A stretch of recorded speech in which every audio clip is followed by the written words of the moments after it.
Closer look now at one of the big stories of the day. Aaron Hernandez's lawyers suing the NFL and the Patriots, arguing the brain disease he got playing football led to a suicide and robbed his daughter of her dad. Okay, so what are the odds they'll win? Well, defense attorney Phil Tracy tells me this is a long shot.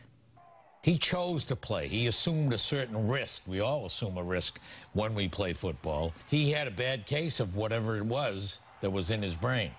Caused him to act out. But the burden of proof is on Aaron Hernandez's family's legal team. No question about it.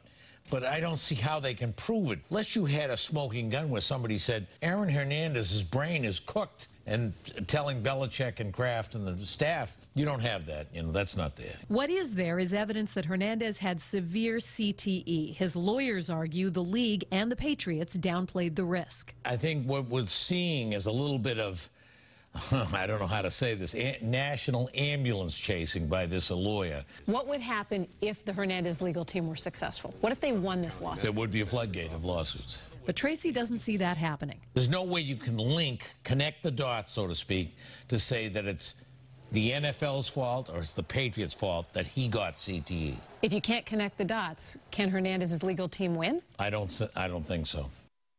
To say that there's a correlation between CTE and suicide is one thing, but Tracy says to prove it is the cause of a suicide, much harder. He calls it a tremendous stretch to blame the Pats and the NFL for the loss to Hernandez's daughter, and he doesn't think the league would ever settle. It is such an interesting case. Everyone talking about he was 27 years old. Remember, he quit playing football when he was only 24. Right.